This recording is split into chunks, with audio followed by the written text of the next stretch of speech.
It's the nation's favourite antiques experts. Help. Behind the wheel of a classic car. Well, hey, hot stuff. And a goal to scar Britain for antiques. It's chopping waters out here. The aim? To make the biggest profit at auction. But it's no mean feat. There'll be worthy winners and valiant losers. It couldn't go worse, could it? Will it be the high road to glory? Oh, I like your style. Or the slow road to disaster? Oh, blimey. Oh, need me to get out and push? This is Antiques Road Trip. Yeah. We're back on the road, this time in the wild and wonderful Pembrokeshire, famous for its breathtaking, beautiful coastline. Did you, as a kid, used to spend time on the coast, family holidays? Not really beach holidays. Did you go on many? Yeah, I did. Absolutely. The North Yorkshire coast, ice creams, Knickerbocker glories. Would you fancy a Knickerbocker glory? I love one. If I can get an opportunity to buy you a Knickerbocker glory, I will do that. David Harbour. Hyped up on thoughts of ice cream is road trip newbie Tamina Ghaffar, and tempting her with seaside delights is veteran David Harper. I'd go water skiing. Would you go water skiing? Well, we did talk about me not being able to can't swim. So, no, I would not. I could strap you on my back. I'd pay good money to see that. But first, let's see how they do driving on land in today's chariot, the 1980 Datsun 280 ZX. So far, Asian art expert and auctioneer Tamina has followed her heart. These are absolutely beautiful. Her rival, David Harper, couldn't keep his hands away from his great love either. The classic Canterbury. But Tamina's impeccable taste couldn't compete with David's road trip experience, which have delivered him a 4-0 lead. Tamina's not going down without a fight, though. Last chance, Tamina. This is it. I'm feeling quite emotional about it, David. Do you get quite emotional? I do. Ah, don't get emotional. Quite soppy. Ah, he's got a heart of steel, that man.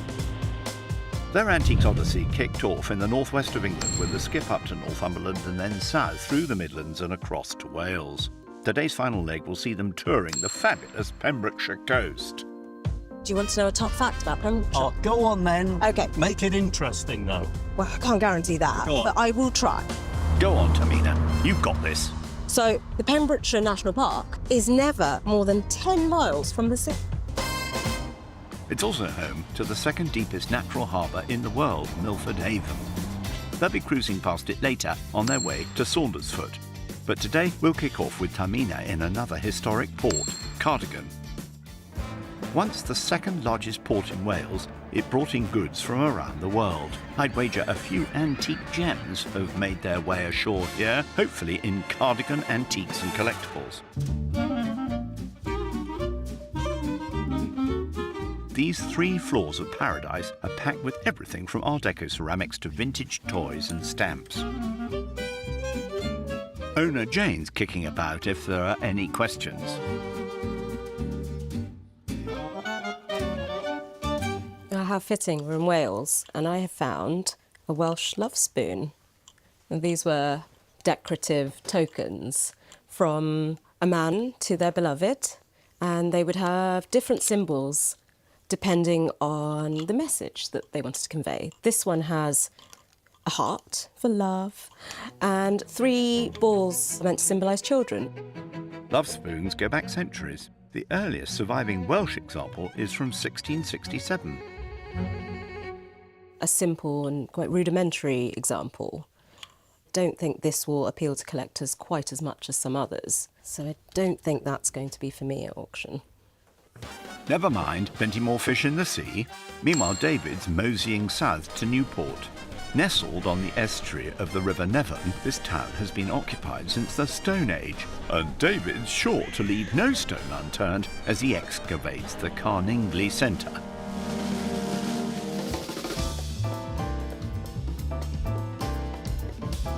This treasure trove stocks all sorts of antiques, signs, silver, and much more. But its owner, Anne, has a special interest in railway armour. David's got his eye on something else, though. Oh, hello.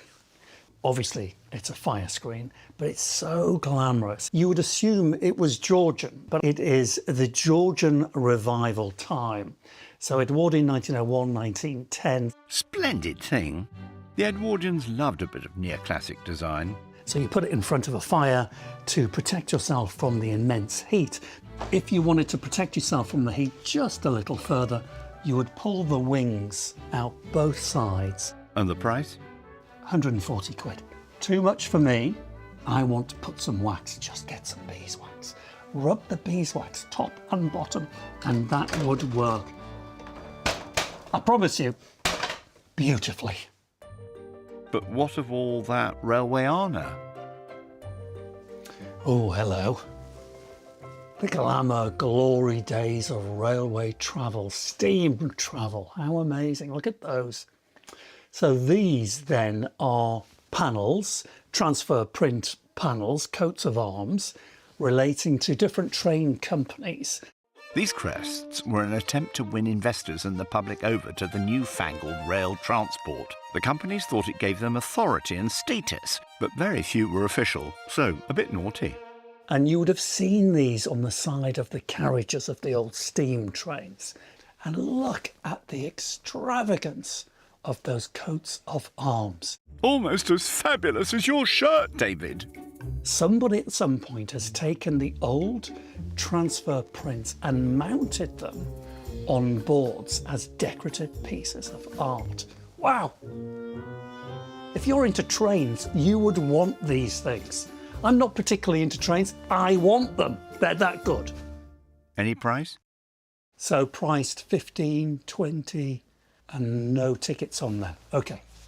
So I'm going to try and do a deal on all four. Blimey, he's steaming on today, isn't he? Back in Cardigan, in a cardigan.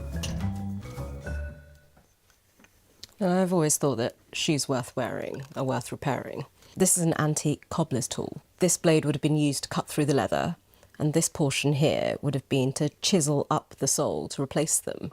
Cobblers spent all day cutting, sealing and stitching. The craft can be traced to ancient Egypt and Rome. Historically, people would buy a pair of shoes and routinely replace elements of them that would wear out. Nowadays, we buy shoes for fashion rather than their longevity. Guilty as charged. Demand for the cobbler has decreased significantly. And so tools like this become really collectible as they are heritage pieces. And the ticket price? I can see here it's £12, which sounds really good to me. I think there's a profit to be made here. If the shoe fits, wear it. Better find Jane and hand over some dosh. Hi, Jane. Oh, hello. I found this lovely thing. Oh, lovely. Now, it's £12. I'm not going to negotiate on that. I'd love you. to buy it, please. No messing about, eh? 20 here. Thank you. 12, 15, and 5 to 20. Thank you very so much. indeed. Thank you. Bye-bye. Tamina's thrifty £12 spend leaves her £188 to splash elsewhere. Back in Newport, David's still going like a train. Ready to choose something else, Mr. Harper? Gosh, this place is rammed. Good value for money stuff. Wow, talk about value for money. Wowzers, hello. So, look at that, £5 price ticket for the pair. A pair of candlesticks. Everybody should have candlesticks in their home. 1 in case you lose your electricity, and 2 for romance. There is nothing more romantic than candlelight. Is that right, David? They're also very environmentally friendly, aren't they? Because these were made in about 1920. Classical solid oak turned with silver-plated tops. Now, there is a problem. The big piece of solid oak is missing from one candlestick. Top tip, this is a trade secret. Gather round, everyone. This is what you do to cure the problem. Ready? Cured. As if by magic. You can't see the damage. For £5, these are magnificent value, and they're going to auction. Brace yourself, Anne. Anne, hello. Can I ring the bell? Oh, yes. Go on. Hello. Hello. Anne, 2 candlesticks, priced at £5. Let me have those, Great. please. So you've got 4 railway panels, the heraldry kind of transfer print things. What sort of money are they? The very best I could do for all would be £60. Oh, right, OK. I think I'm going to have them. Lovely. Thank you very much. Let me give you some money. After handing over £65, David will have 135 lining his pockets. Thanks very much. Take my stick. And thank you very much. Lovely to see you. You too. What a haul, eh? Now, back on the road, chaps. Are you afraid of any animals? I mean, a charging herd of elephants, I'd be Yes, afraid. Yeah. yes. They're rational fear, but Yeah. no, I don't have phobias. Do you have any No. phobias? I used to, because I once had a terrible experience with a king cobra and then followed the following week with a baboon spider, which is a tarantula. This was in Africa. I'll tell you about it over a drink this evening. And if I have a drink, stories get even better. Oh, crumbs. Onwards, then. Our dynamic duo are motoring on to a small place just outside St David's, where they'll get up close and personal with some creepy crawlies at Dr. Benyon's bug farm. And yes, they do have tarantulas. Sarah, this is what a bug farm looks like. Yeah, so what we are here is we're all about linking up food, farming and nature recovery and showing that they can all work together if we're prepared to change a little bit and to allow nature back onto our farms to really halt these terrifying declines of biodiversity. These bugs, these insects and spiders and all these different creatures that people are taught to hate. And we want to say, actually, they are the foundation of everything we rely on. We need to embrace mess again. And it's the same in our gardens. These mown lawns, these monoculture grasslands, are one of the drivers of the loss of biodiversity, because if you have one species of grass, you haven't got all of those other species for others to feed on. Where are the bugs? Well, I was wondering that. So outside we've got our native species. We've got about 200 acres that we manage here for them. Right. And then we can go into our bug zoo to meet the bugs from all around the world and see them up close if you like. Lovely. Let's go to the zoo. There we go, this way. Sarah took on the family farm in 2013, bringing her passion for biodiversity with her. She and her husband Andy have created a site dedicated to research and conservation. With their various exhibits, they hope to educate the public and industry about biodiversity and sustainable agriculture and change our view of these creepy critters. Ugh. I tell you what, it's very warm here. Yeah, our tropical bug zoo. The sort of the big charismatic invertebrates that you get people going, wow. Or Which a lot of people do. They come here being frightened of them, but very quickly change their minds. As soon as you explain more about them, they become fascinating and you forget to be scared. And that's what we try and do here, all about education. Do you want to see one up close? I'd love to. Okay, I'll go and get one. So, Here we are. wow, that doesn't look real. So this is an atlas moth. If you put your hand out, Okay. and I'll just see if I can walk him from the stick onto you. He might do a big poo, that's the only thing. Lovely. Right, you know. What a marvellous mirth. So he doesn't mind being on my He's hand. just fluttering a little bit, so he's not quite sure. Is that like the way a person would shake, or? It's more of a, I'm just getting myself sort of comfortable. Is this a safe place? You can see the ends of his wings are shaped like snake heads, and they use that as a kind of defence strategy. Yes. Okay, no. Wow. Doesn't it feel lovely? What I look at that. Hey, he's got good taste. He likes the colouring. It's found a mate. They don't have mouth parts, so they can't eat as adults. It's all about mating, and then they die. Am I allowed to speak? No. Very little, without making any air movement, definitely. That's how I like you best, David. Muted. Looks like that mirth's found its mate. Do I have to spend the rest of the day with him on my head? I don't know. Would you like to? Not really. Should I take him off? Yeah. I'll try. Oh. There we go, and you can go back to just sitting around for the day. No sitting around for you, though. So much to see here. Sarah has the UK's first edible insect restaurant, Grub Kitchen. Insects are one of the most sustainable protein sources on the planet.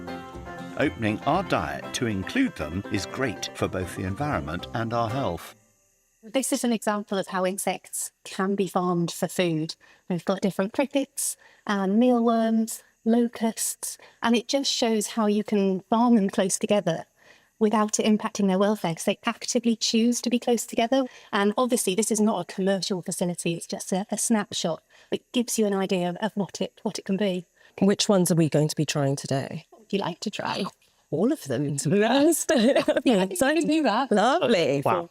Okay, feeling hungry? Absolutely, shall we? Stop that way. Sarah and her husband Andy have put years of research into creating this buglicious menu. Well, this looks all remarkably normal. The idea is that it's not all about, wow, new novel insects. They're just a normal part of the menu. Okay. And here comes Andy with our food. Oh my gosh! Here's one of our famous bug burgers. Wow. Oh, and this was the bolognese. The Vexo Bolognese. Yeah. Now, what is Vexo? So Vexo is developed by my lovely wife Sarah and myself, and the V stands for vegetable, the Exo stands for exoskeleton. It's a play on words, and basically it's a plant and insect protein mince. This is just a couple of the ways we use them. We've made them into things like kebabs, meatballs, you can put it in lasagna, pizza toppings. It's a very versatile way of encouraging people to try insects in a conventional way that looks just like any other sort of meat dish. It really does. That looks absolutely stonking, chaps. It's delicious. It's actually wonderful. It's very soft. I was going to describe it as a meat because it tastes very much like meat, has a sensation of meat, but softer. It's similar to beef in terms of weight for weight of protein. Incredible. And then really exciting because it contains all 9 essential amino acids. It's really delicious. It's like a lovely bolognese. Yeah. Wow. Really digestible protein and a great mixture of the different fatty acids as well. So they are little packets of nutrients that are just untapped really at the moment, especially here in the UK. 80% less saturated fat than a conventional bolognese for the recipe that we actually work with school children to develop. 2 billion people around the world already eat insects, and yet in the UK just 13% said they would regularly eat insect snacks. There's a long way to go to convince Britons, but working them into classic dishes seems like a great way to do it. But it is a big concept to digest, and it looks like Tamina's plumb tuckered out, snug as a bug in a rug. Get it? And it was then that I decided that I was going to become a professional skateboarder. Tamina? Tamina? I said 1976, skateboarding. A professional? Hello? She's gone, David. Nighty-night.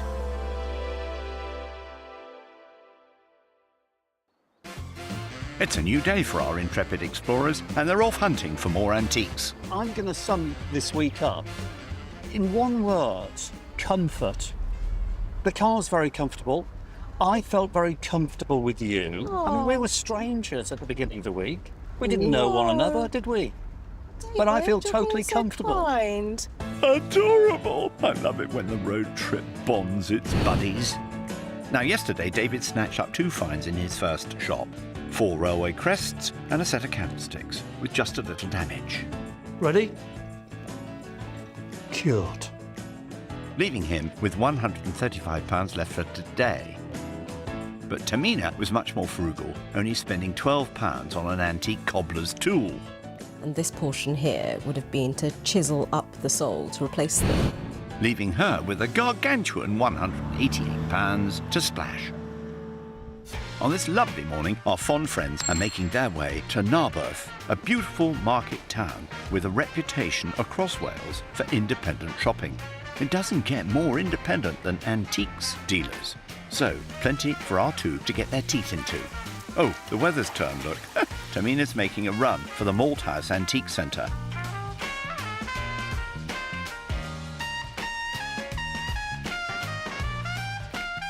Tucked away behind the high street, this place is brimming with vintage treasures.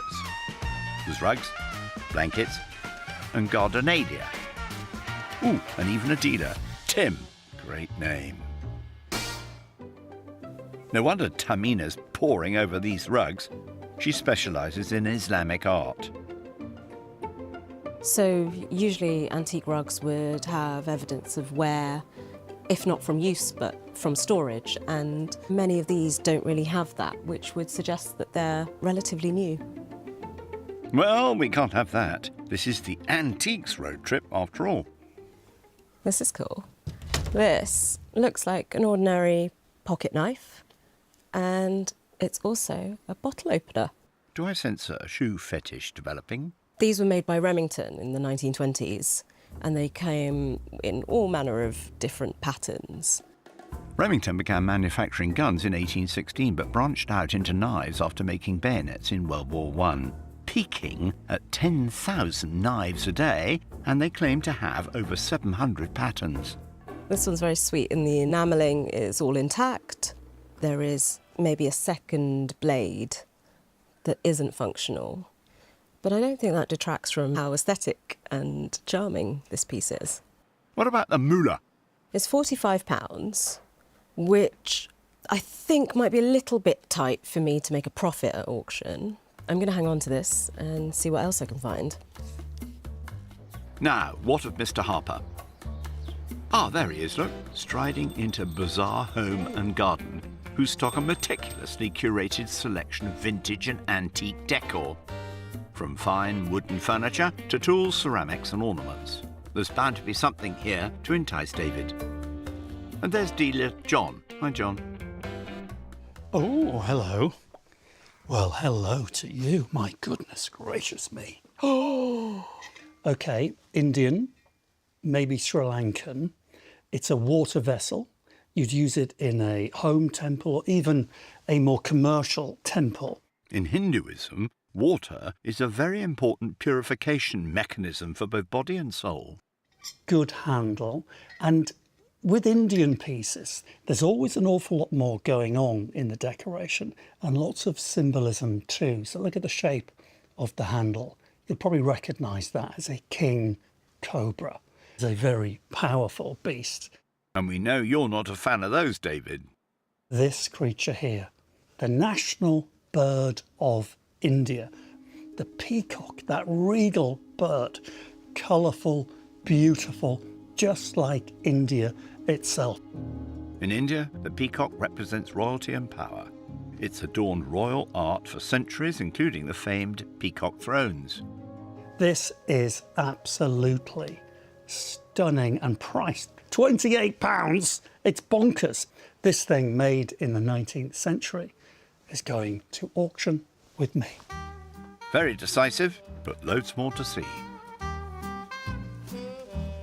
Now, this one is not an ancient skateboard. I sold my original skateboard from when I was 9 recently, and I sold it for £500.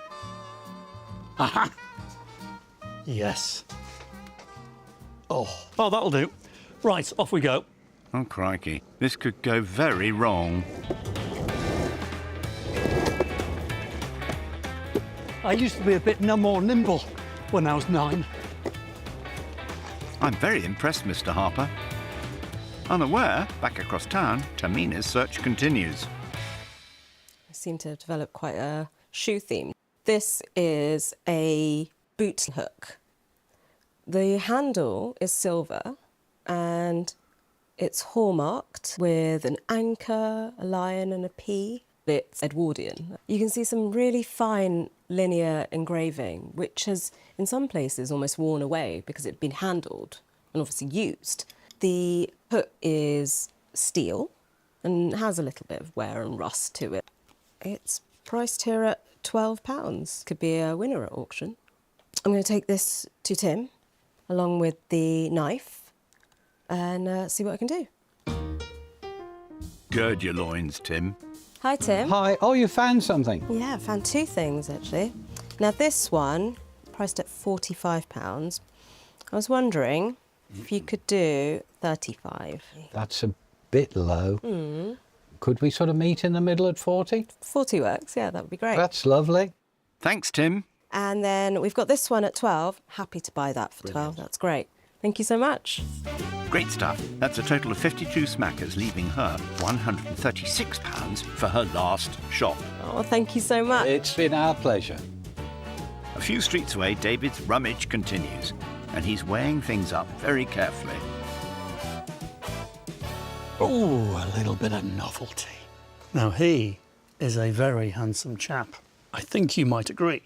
He's a good boy. Bulldog, isn't he beautiful?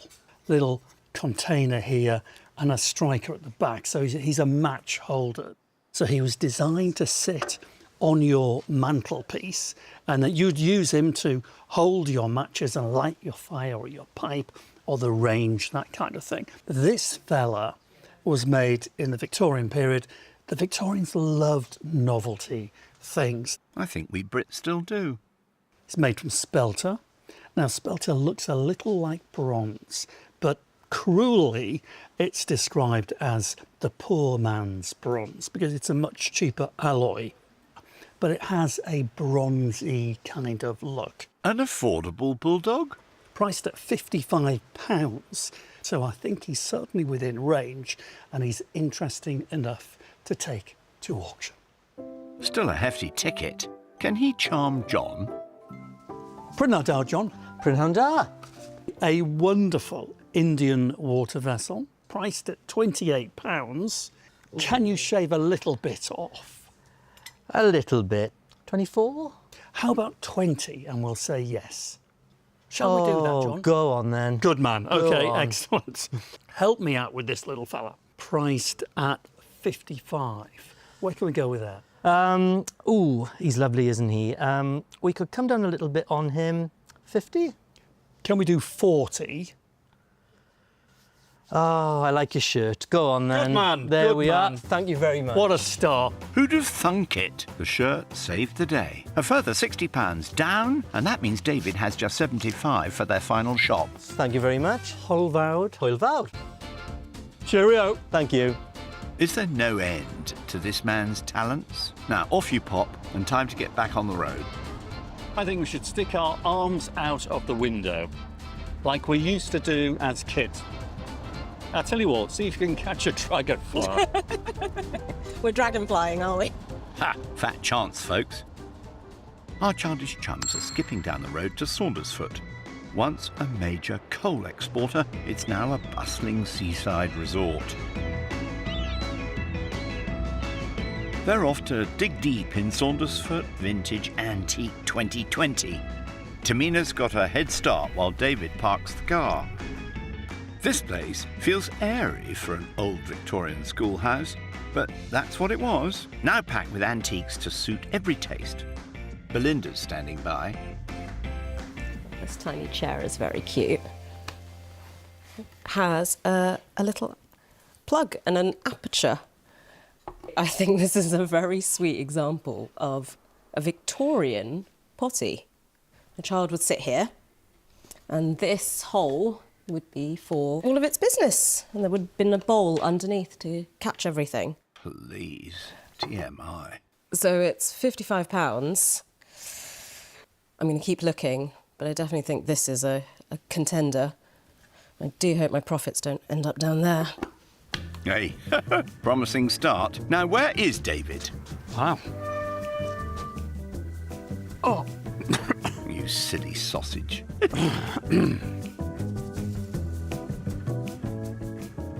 Oh, nice fan. Oh, hello, David. Oh. Do you like my fan? I do. Close it up again. Oh. Oh, I really like it. Put it down. No, not so sure about that. Rude.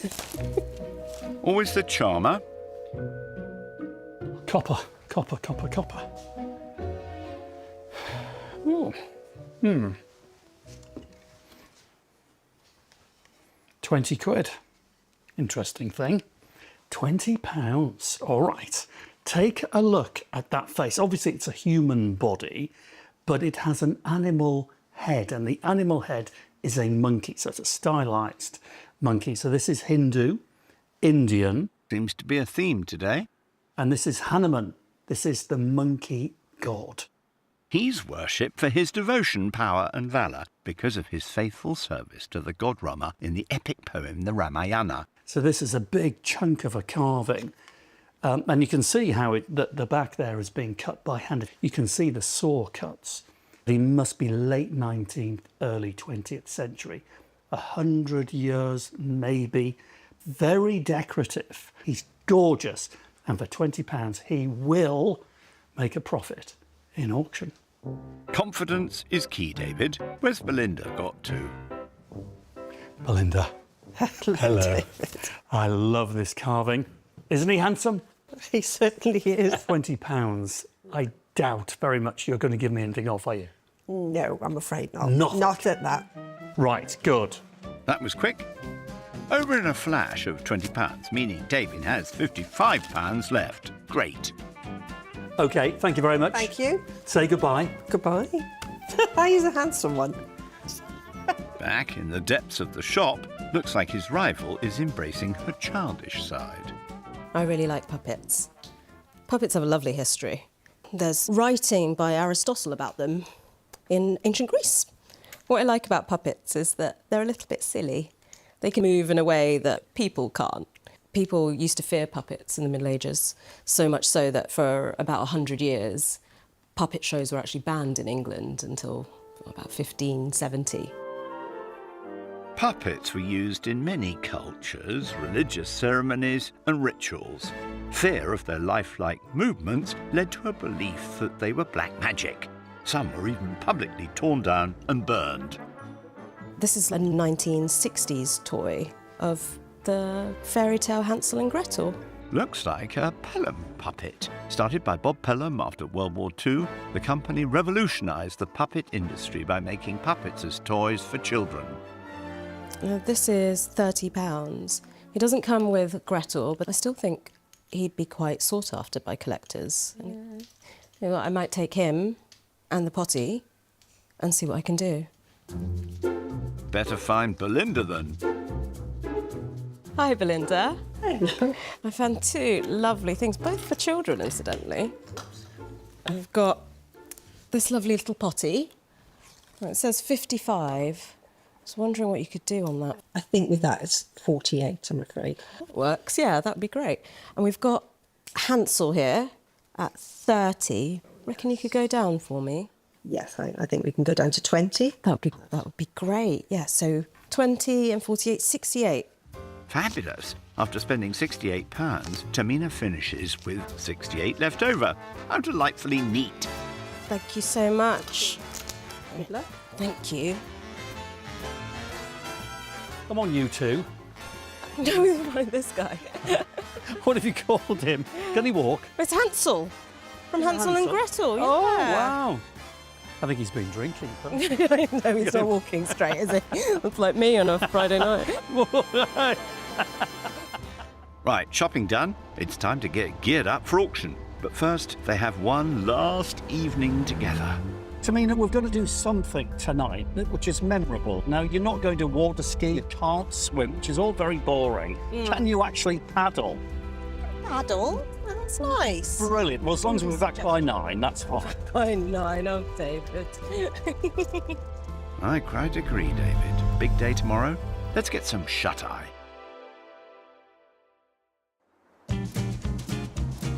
It's a new day, and our duelling duo are trotting up to Lancashire. After their seaside adventure, our pals have grabbed their goods and journeyed north to Leyland, where their prized picks will go under the hammer at Warren and Wignall Auctioneers. Well, I am feeling very lucky, Tamina. Lucky. For you. Oh, that's kind I of am. it. I think it's going to go. You're going to give me some of your luck, Yes. please? Go on, rub the luck off. Go on. You can have a bit of it. You can have a bit of it. David's 4-0 up so far, but Tamina could still come out on top today. Her fate's in the hands of auctioneer James Warren. He'll be selling to people in the room, online and on the phones. David spent £145 on his 5 items. What do you reckon, James? My pick from these lots would be the Vesta. This is made from spelter, which is a lead zinc alloy which is used to imitate bronze. It's a dog. These are very collectible, perhaps about £30 to £50. Tamina spent a smidgen less, £132. Anything catch James's eye? My pick from these would be the novelty penknife, modelled as a lady's leg. These are quite rare in this country. These are actually American, made by Remington. Sadly, this one is broken. I still expect it could do around £50. Right, gavel bashing time. On you go, James. Last chance, baby. Last chance. How are you feeling? Well, it couldn't go worse, could it? Up first is Tamina's cobbler's tool, the first of her trio of shoe-related finds. So lots of people try and collect old, sort of vintage cobbler tools because they've got nice, sharp, unusual implements on the end. I knew you had a garden shed. I love a garden shed. We've got the antique cobbler's tool, a couple of pounds for it. Very kind of tactile, isn't it? Yeah, it's got The nice handle form is to nice. it. 2 bid. No one else seems to think so. 2 and 3. Is it 4? Been 1. Flying away.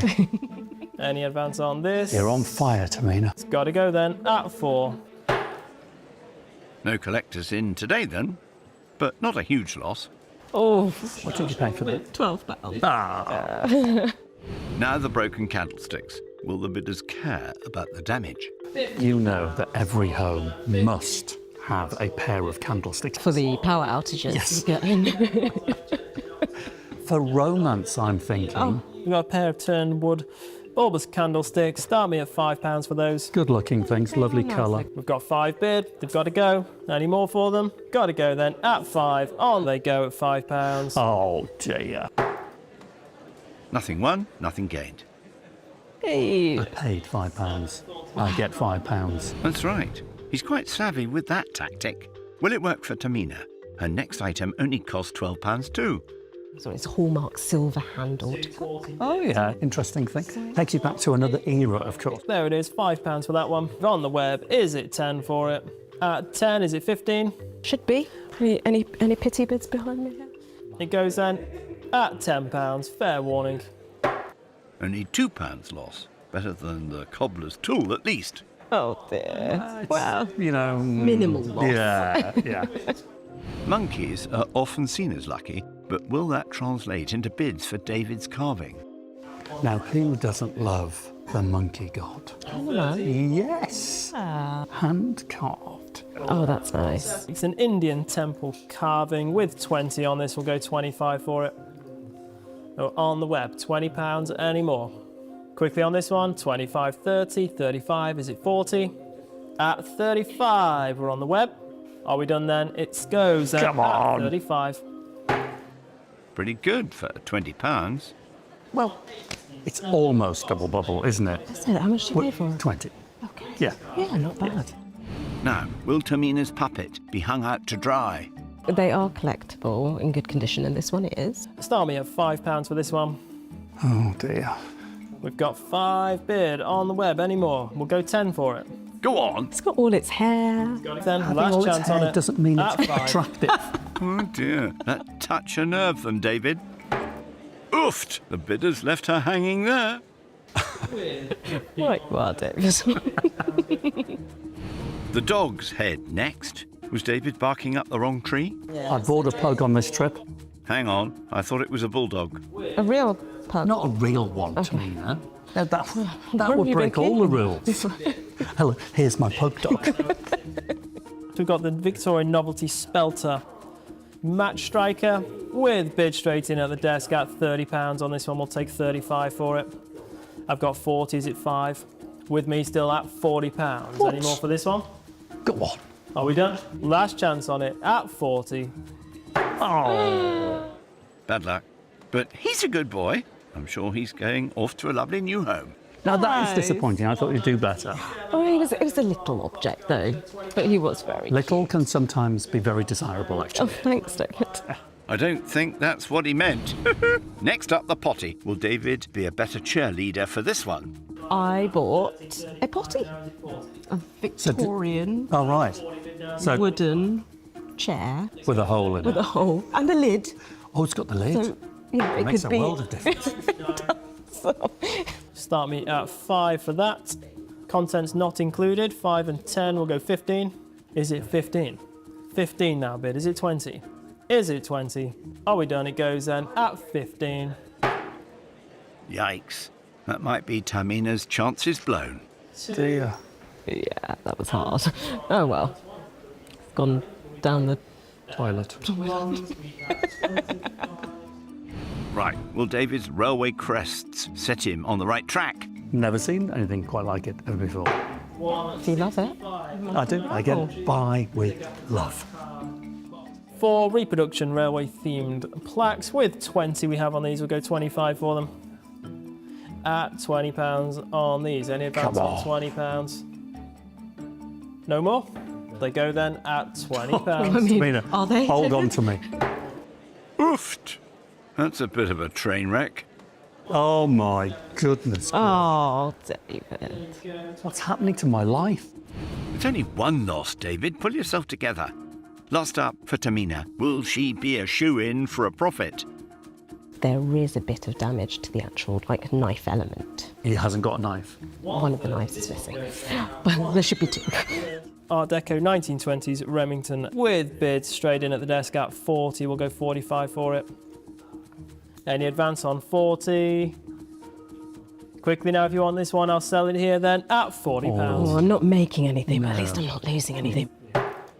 Silver lining, eh, Tamina? Love your positive thinking. My standards have lowered somewhat. Right, last lot, David's Indian water vessel. Bought for a thrifty £20. As much as I don't want you to win, Manifest. I would like to see this do well. Well, it should do because it's fabulous quality and it's got age. The Indian brass vessel with 30 here. We'll go 35 for it. Go on. With me at 30, sorry, is it 5 online? I've got 40 still, is it 5? I've got 50, is it 5? Takes this one away at 55. 60 now bid, we'll go 65. 65, 70, 75, 80, 85, 90, 95. Wait as well. Once we get past 100. Is it 110? 110. Dave, can you stop, please? No, we need to keep on going. Are we done at 110? Fair warning now at Manifestation. 110. What a finish, eh? It was gorgeous after all. Nice spot, David. I mean, that was lovely. Good things will always make good money, won't they? Yeah, good eye for that, though. Very gracious of you, Tamina. Shall we go down the stairs and get some fresh air? You should, yeah. After you. Let's go and tot everything up, shall we? Sadly, it wasn't Tamina's day. With auction fees accounted for, she finishes on a loss of £84.10. David won again. The bids poured in for his Indian water vessel, delivering him a profit of £14.10 after sale room costs. That's 5-0. Congratulations, David. All profits at the end of each trip go to children in need. It is lovely. No, it's not. It It's the experience, maybe. Well, you're very kind, but you're also very lovely, and I've had such a wonderful time with you. Thank you so much. I'm going to miss you. And remember, it's not about the winning. Well, I hope not. Yeah, it is really, of course. It's been quite a trip for our joyful jokers. Hello. Full of fun. Orders. Don't win at auction. The odd snack. Stick that in your gob. This is the worst thing It's nice. And supportiveness. Every time you say that, it stops going. I know, that's why I do it. Jinxing it. Toodaloo, you two.